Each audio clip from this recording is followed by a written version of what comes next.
بسم الله الرحمن الرحيم. السلام عليكم ورحمة الله وبركاته. إن شاء الله النهاردة هنتكلم مع بعض بخصوص موضوع إزاي حضرتك تبدأ مشروع تسمين الغنم بشكل ناجح ومربح. ما شاء الله ما وكتير شاء من الله الإخوة ما شاء الله. المربيين بيسألوا عن أفضل طريقة لتسمين الغنم، ولكن في ناس بتقول إحنا بنعلف الغنم وبنحصن وعاملين اللي علينا وزيادة، بس مفيش نتيجة ومفيش تحويل. موضوع التسمين يا جماعة بيحتاج في حد ذاته لعدة طرق متكاملة، بداية من تغطية مشروع التسمين من البداية لحد يوم البياعة. أولا وانت بتشتري الخروف اللي انت هتسمنه داخل مزرعتك، المفروض يكون عمر ووزن واحد، وأفضل وزن لتسمين الخروف بيبدأ من 25 كيلو قايم إلى 30 كيلو قايم. وده يا جماعة وزن الخروف صح كده على رجله اللي انت هتسمنه، يكون شبعان لبن من الآخر عشان تاخد منه مناعة وتحويل 100%. وفي ناس تانية بتجيب خرفان موازين أتقل من كده، ما شاء الله وده ما شاء بيرجع الله ما شاء لراحتك. الله. والمفروض تكون الغنم سليمة ما فيهاش عيوب شرعية ولا مرضية، وصحتها كويسة. والمستحب في الخروف اللي انت هتسمنه يكون من سلالة تتميز بتحويل العلف، وعدم شراء الغنم المصابة والمريضة، وبالأخص الخروف اللي بطنه منفوخة عشان معدل التحويل بتاعه ضعيف جدا وتسمينها بخسارة عليك. ويفضل الغنم اللي هتشتريها تكون من مصدر واحد أو اتنين على الأقل لعدم نقل الأمراض والعدوى بين القطيع. وأول ما الغنم تخش المزرعة تحصن مضاد حيوي طويل مفعول عشان النقل، وتحقن أفوماك سوبر تحت الجلد حسب الوزن والعمر عشان تنظف الجهاز التنفسي والديدان الرئوية اللي بتسبب مشاكل للجهاز التنفسي انت في غنى ما شاء عنها. الله ما شاء الله ما وبعد شاء الله. أسبوع هتحصن إن شاء الله كوفاكسين. وبعد تحصين الكوفاكسين بأسبوع هتشرب شربة ليفا فلوك على الريق، وبرضك حسب الوزن والعمر. وطبعا هتبدأ مع الغنم بالعلف المركز واحدة واحدة عشان اللكمة، على ما تعود الغنم على العلف بتاعك. وتكرر جرعة الأفوماك والشربة بعد 15 يوم من الجرعة الأولى. وطبعا كل ده مع الخلطة العلف المظبوطة. والسلام عليكم ورحمة الله وبركاته.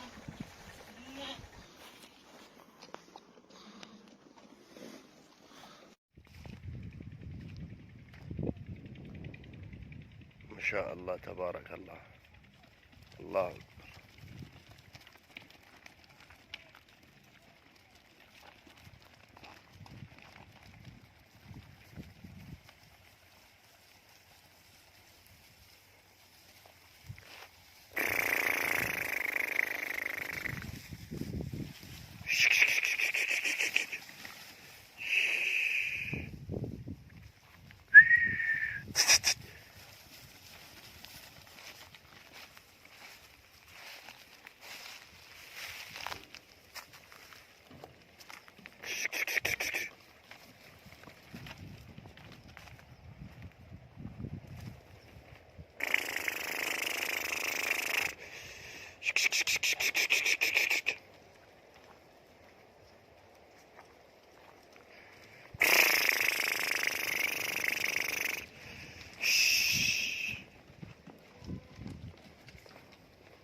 ما شاء الله تبارك الله. هلا ها.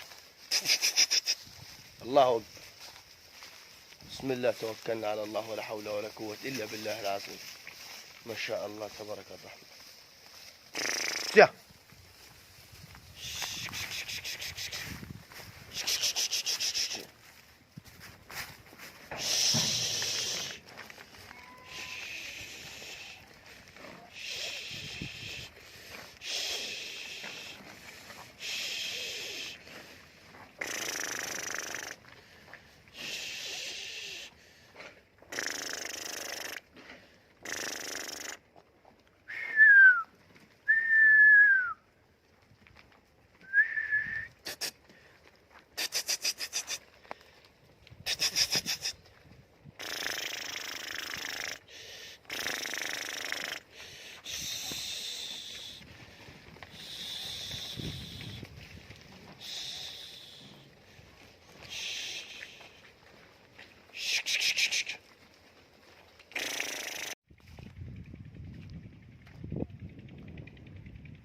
شاء الله تبارك الله. الله أكبر.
ما شاء الله تبارك الله. هلا ها.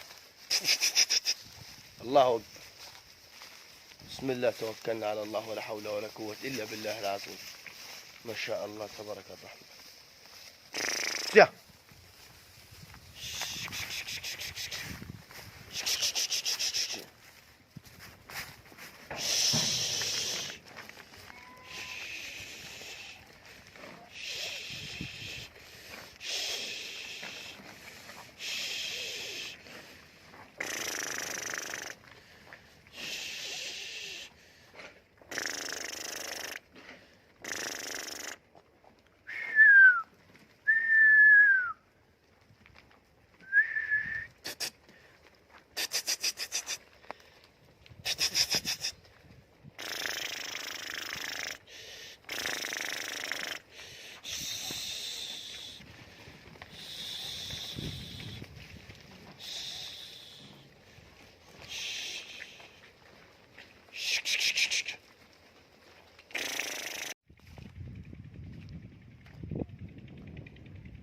ما شاء الله تبارك الله. الله أكبر.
ما شاء الله تبارك الله. هلا ها. الله أكبر. بسم الله توكلنا على الله ولا حول ولا قوة إلا بالله العظيم. ما شاء الله تبارك الرحمن. يا